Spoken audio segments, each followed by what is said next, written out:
Praise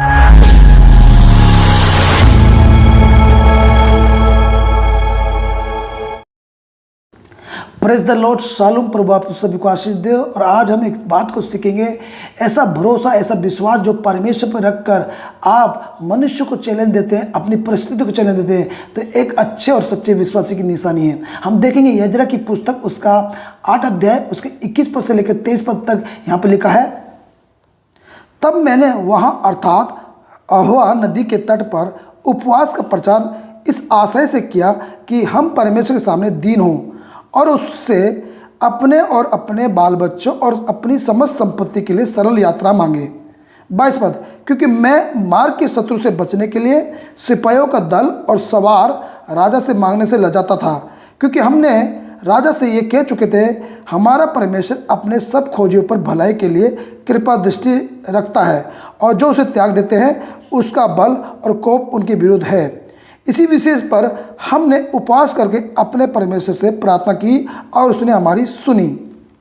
देखिए यहाँ पे एक बेबीलोन फारस का एक राजा है और इसके अंदर खुदा ने अनुग्रह डाला और वो अनुग्रह ये था कि उसने खुद इजाज़त दी यजरा को और कहा, मैं अपने घोड़सवारी रथों को सैनिकों को भेजता हूँ और सोना चांदी भी दिया और कहा, यजरा तू जा यहाँ से अपने परमेश्वर के भवन यरूशलेम में और वहाँ कर जितना सोना चांदी तू लेके जाना चाहता ले जा और चढ़ा और उसको कितना तुझे संवारना है अपने परमेश्वर के भवन को संवार और तू अपने साथ सारे इजरायलियों को, याजकों, लेवियों को भी लेके जा।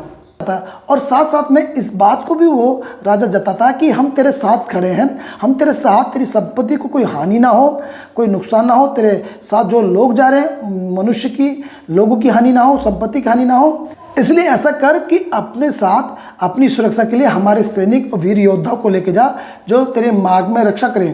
परंतु यजरा ने एक भरोसा बताया खुदा के ऊपर और एक ऐसी घोषणा कर दी, एक ऐसा चैलेंज राजा को दे दिया कि हमें तेरे सैनिकों को की, तेरे रथों को की, तेरे योद्धा की जरूरत नहीं है। हमारा खुदा हमारे ऊपर कृपा दृष्टि करता है, हम पर कृपा दृष्टि रखेगा और हम जंगल में आराम से निकल जाएंगे। कोई शेर भालू हमारे बच्चों को, बाल बच्चों को नुकसान नहीं पहुँचाएगा, कोई शत्रु, कोई विरोधी हमारे पर अटैक नहीं करेगा, कोई हमारे सोना संपत्ति को लेके नहीं जाएगा। हम खुदा की कृपा दृष्टि में और हम आराम से चले जाएंगे, तू निश्चिंत रहे, बस हमें जाने दे। अब देखिए इतना कहकर वो वहाँ से आ तो गया, राजा के सम्मुख से निकल तो गया, अब वो इजरायलियों को लेकर निकल रहा है। परंतु जब वो रास्ते में पहुँचा तो अहवा नदी के सामने उसको विचार आया। उसने जो चैलेंज राजा को दिया था वो दे तो दिया, अब वो लजा रहा था कि मैं राजा से अगर सहायता मांगूं दोबारा से तो क्या होगा, शर्मिंदा होना पड़ रहा है। क्योंकि उसने इस बात के लिए सोच विचार किया, ये बात उसके मन में इसलिए आई कि मैं दोबारा अगर जाऊं तो वो लजाने लगा। किस चीज़ के लिए? कि मैं तेरे सैनिकों को चाहता हूं कि वो हमारी सुरक्षा के लिए जाए। क्यों वो शर्मा रहा था, लजा रहा था? क्योंकि वो बोल चुका था हमें तेरे सैनिक की जरूरत नहीं, क्योंकि हमारे खुदा की हमारे ऊपर कृपा दृष्टि है। परंतु अब ये वाद विवाद उसके मन में इसलिए चल रहा था क्योंकि जिन लोगों को वो लेके जा रहा था ये वही लोग थे जिन्होंने मार्ग में मिस्र से निकलते समय खुदा के साथ बलवा किया था। ये वही लोग थे जो कुड़कुड़ाते थे, ये वही लोग थे जो पाप करते थे और खुदा की परीक्षा करते थे और खुदा का दंड भोगते थे। इसलिए यजरा समझ गया था और वो जान गया था कि मैं इनको लेके जा रहा हूँ, उसी पीढ़ी को लेके जा रहा हूँ, इजरायली को लेके जा रहा हूँ। रास्ते में ये लोग कुछ ना कोई पाप करेंगे और जिसके कारण क्या होगा, हो सकता है कोई जंगल का जानवर आकर इनके बाल बच्चों को नुकसान पहुंचा दे, हो सकता है कोई शत्रु घात करके बैठ जाए और सोना संपत्ति छीन के ले जाए, इनके बाल बच्चों को ले जाए, गुलाम बना ले।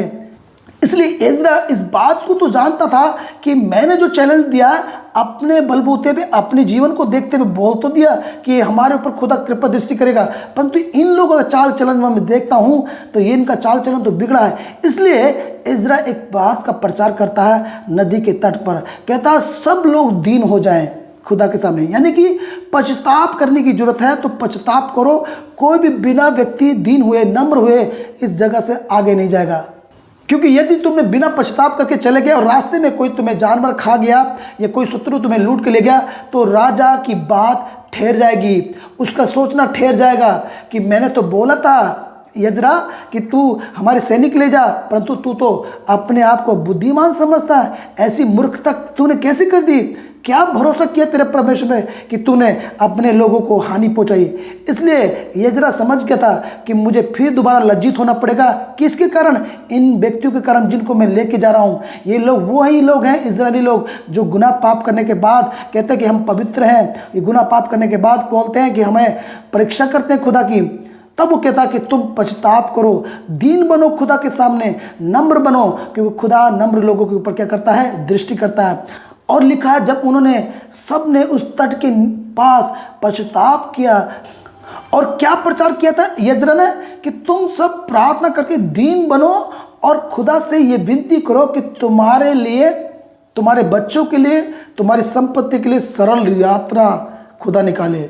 सरल यात्रा का मतलब है कोई हानि तुम्हारे बच्चों की संपत्ति की ना हो, आसानी के साथ तुम यरूशलेम पहुंच पाओ। फिर बाइबल कहती है 23 पद में लिखा कि हमने खुदा से उपवास करके प्रार्थना करी और खुदा ने हमारी सुन ली। यानी कि हमें खुदा ने सफ़र में हमारी मदद करी, हमारे पाँव नहीं सूजे, हमारे बच्चों को कोई जानवर छीन के नहीं लेके गया, नुकसान नहीं पहुंचा, कई शत्रु ने कोई आक्रमण नहीं किया। हम आराम से उस रास्ते से, जंगल से होते हुए यरूशलेम के भवन में पहुंच गए। मेरे प्रियो, क्या आप इस तरह का भरोसा, विश्वास करते हैं खुदा पर? जब कोई डॉक्टर आपको बताता कि तुम्हें कैंसर है, तुम्हें बीमारी है, ये ठीक नहीं हो सकती, क्या तुम भरोसा रखकर चैलेंज कर सकते हो कि खुदा ने हमारे पर कृपा दृष्टि करी है, मैं मरूंगा नहीं, मैं जिंदा रहूंगा, मैं चंगा हो जाऊंगा? ऐसा क्या भरोसा करके आप चैलेंज देते हैं? ऐसी बात आप बोलते हैं? बाइबल में लिखा है, यीशु मसीह ने कहा कि तुम अगर विश्वास करो राई के दाने के समान, तो इस पहाड़ से कहो तो उखड़ के ये समुद्र में पड़ जाएगा और वो डूब जाएगा, तुम्हारे लिए कोई बात अनहोनी नहीं होगी। किसके लिए? उस व्यक्ति के लिए जिसके ऊपर कृपा दृष्टि है, वो व्यक्ति जो खुदा के सम्मुख दीन है, जो खुदा के वचन के अनुसार चाल चलन चलता है। यदि वो व्यक्ति जो अपने मन में झांके तो उसे खुदा दिखाई दे, उसका कलाम दिखाई दे, ना कि उसके पाप उसको दिखाई दे। ऐसा व्यक्ति पे खुदा की कृपा दृष्टि होती है। ऐसा व्यक्ति कई विपत्ति में, परेशानी में पड़ भी गया तो वो खुदा पे भरोसा रखता है, वो उस परेशानी से, उस विपत्ति से आराम से निकलेगा, उसे कोई हानि नहीं पहुंचेगी, उसे कोई दुख नहीं पहुंचेगा, परंतु उस परिस्थिति में से वो निकलेगा, एक गवाही उसके साथ निकलेगी। देखिए, यजरा का ऐसा चैलेंज जो विश्वास के साथ बोला गया है, ऐसी घोषणा जो विश्वास के साथ बोली गई, ऐसा विश्वास जिसके साथ उसने चैलेंज कर दिया एक राजा को, उसकी बातों पे भरोसा नहीं करा, उस चीज़ पे भरोसा नहीं करा। ना तो हमें रथों का, ना घोड़ों का, परंतु हमें तो भरोसा है यहोवा का नाम पर, उसी का नाम लेकर हम विजय होंगे।